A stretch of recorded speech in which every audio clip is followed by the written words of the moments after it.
Bonjour à tous les amis, j'espère que vous allez bien. Aujourd'hui on se retrouve pour une nouvelle vidéo. Aujourd'hui on se retrouve pour l'avant-match Barça-Valladolid au Camp Nou demain à 18h30, dimanche si je dis pas de bêtises. Le Barça a pris une très belle victoire contre la Real Sociedad à l'extérieur, va affronter Valladolid. Donc les amis on va en parler, on va voir qui sont les joueurs clés, quel 11 aligné les amis. Bref on va parler d'énormément de choses dans cette vidéo. Je vais aussi vous donner mon pronostic, on va voir la forme des deux équipes, ça soit du Barça et de Valladolid. Bref les amis on perd pas de temps, n'oubliez pas de vous abonner, c'est parti.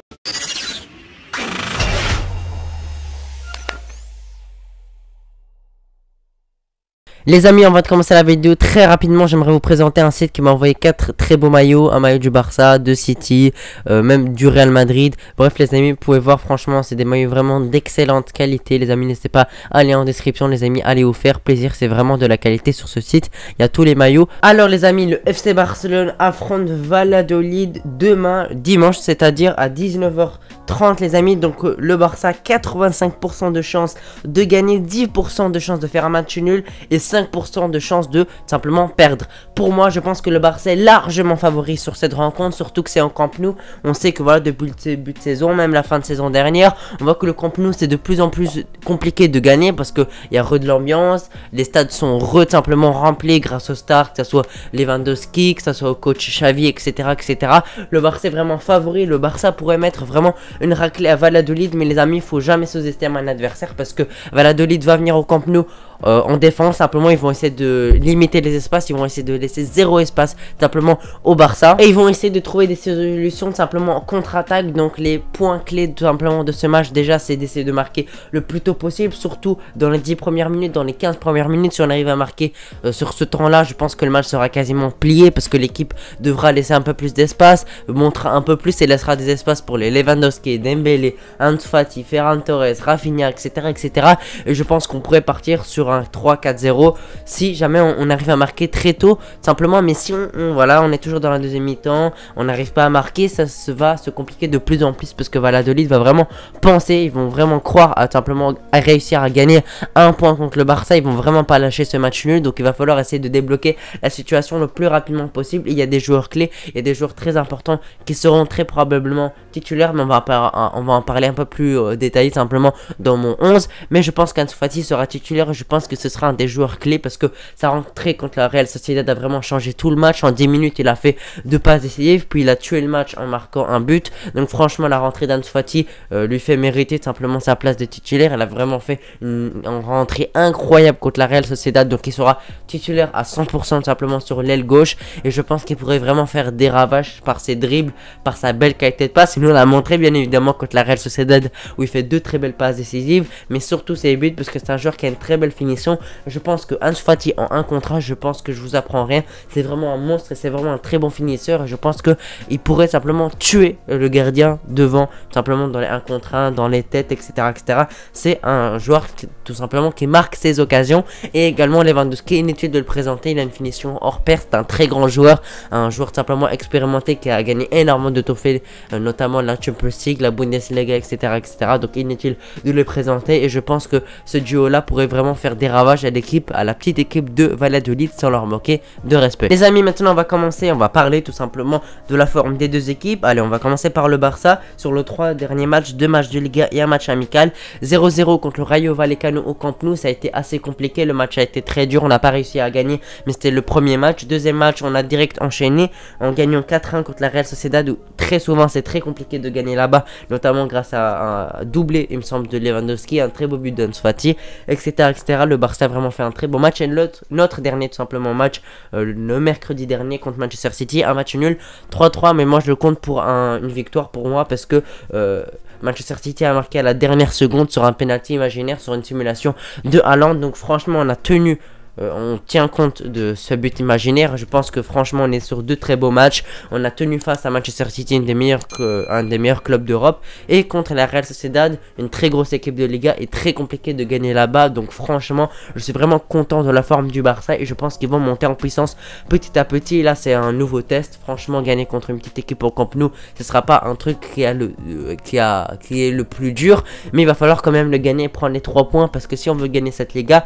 contre les petites équipes, il va falloir falloir aussi gagner. Et aussi, bien évidemment, les grandes équipes. Mais ce qui te fait gagner la Liga, c'est la régularité. Donc il faut absolument gagner contre toutes les équipes au Camp Nou et essayer de prendre le maximum de points à l'extérieur. Les amis, maintenant on va passer à la forme tout simplement de Valladolid. Franchement, ils sont en difficulté en Liga. Ils sont 17e. Ils sont vraiment pas très loin d'être derniers, tout simplement d'être relégués, même si c'est que le début de la Liga. Les amis, ils ont fait 2 matchs simplement et ils ont perdu une fois, et une fois ils ont fait un match nul.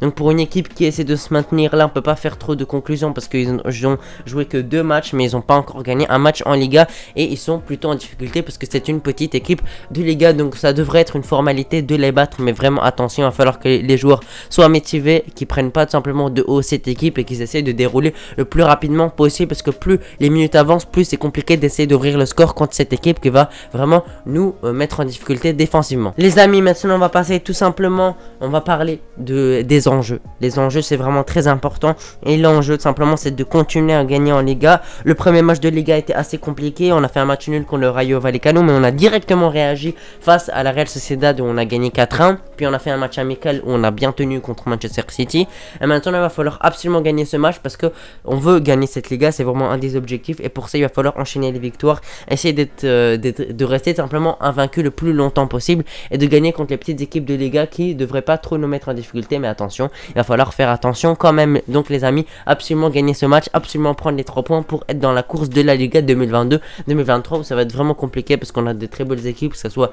Séville et surtout le Real Madrid qui ça va être compliqué de passer devant eux.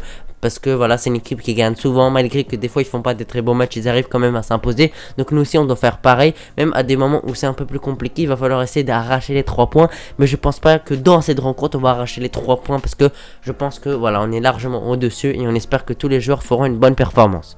Maintenant les amis, on va passer tout simplement bon 11 pour affronter cette équipe tout simplement de Real Valladolid tout simplement. Donc dans les cages, Ter Stegen, franchement il revient de mieux en mieux. Je pensais que voilà, il était un peu fini. L'année dernière je le critiquais énormément, si vous regardez mes vidéos, franchement je le critiquais beaucoup. Mais finalement Ter Stegen c'est de mieux en mieux. Franchement il performe mieux, avec une très belle défense il est beaucoup mieux. Dans la relance il est très propre. Donc franchement moi je mets tous mes espoirs sur lui, et on espère que dans les grands matchs de Ligue des Champions, Inter, Bayern, etc., il tiendra simplement et il sera bon. Donc franchement, Ter Stegen dans les cages, pas de doute sur ça.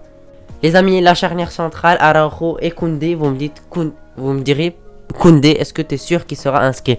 Les amis, c'est sûr à 100%, il sera inscrit. En tout cas, Xavi l'espère fortement, et selon toutes les informations très fiables, il est inscrit. Donc les amis, j'aligne simplement cette très belle défense très complémentaire, Koundé et Araujo. Franchement, ils ont 2 styles différents, c'est vraiment une défense qui se complète, et je pense qu'elle sera vraiment très solide pour cette rencontre, et on espère un clean sheet, on espère que tout simplement ils se prendront pas de but. À droite les amis, tout simplement Sergio Roberto, pas de Dest, parce que voilà, ça a été très limite contre Manchester City. Dans les derniers matchs amicaux, ça a été très limité. Sergio Roberto a fait un très bon match tout simplement contre la Real Sociedad déjà, et vraiment un excellent match contre Manchester City. Donc franchement moi je l'aligne à droite, même s'il est très critiqué. Franchement moi je le mets à fond à droite parce que franchement il est assez bon actuellement, il est dans une bonne forme, donc il faut continuer à l'aligner, même si j'avais vraiment beaucoup de doutes au début de saison. Mais franchement il est assez bon à droite, le temps qu'on trouve un véritable latéral droit. Pour le poste de latéral gauche les amis, Alejandro Balde, Xavi l'a dit, qui sera titulaire simplement dimanche. Donc franchement c'est très bonne chose. Balde passe dans la hiérarchie pour l'instant devant Jordi Alba. C'est vraiment une bonne chose parce que Jordi Alba a beaucoup plus de mal actuellement. Même l'année dernière était vraiment pas très bon. Franchement il faisait des passes décisives de temps en temps, il marquait, mais franchement c'était pas du top niveau. Je pense que Alejandro Balde ça peut être du top niveau vu tout simplement pas son expérience, j'allais dire son expérience, non pas son expérience, au contraire il est très jeune, il a pas joué beaucoup de matchs, mais on a vu que sur les peu de matchs qu'il a joué il est assez bon, il a beaucoup performé. Donc franchement Balde à gauche, franchement je suis vraiment chaud, et j'espère qu'il fera encore un bon match parce que contre la Real Sociedad il a été très bon, et c'était un des joueurs qui a fait la première passe décisive pour simplement Robert Lewandowski dans les premières secondes contre la Sociedad. Maintenant au milieu les amis, il y a pas mal de débats, je réfléchis un peu, j'hésite un peu. Si vous voulez savoir le milieu tout simplement, moi j'aligne tout simplement Sergio Busquets en tant que numéro 6, parce que franchement Busquets il est vraiment assez indispensable pour le Barça, pour les systèmes de jeu, même s'il est assez vieux, même si c'est pas le Busquets d'il y a 10 ans, franchement il est toujours très important dans le système de jeu de Xavi. Donc moi je l'aligne en tant que numéro 6, et on va voir ce que ça va donner. Si cette saison c'est trop limite, même s'il nous a montré qu'il a un bon niveau, si il y a des moments où il est vraiment mauvais, bah on peut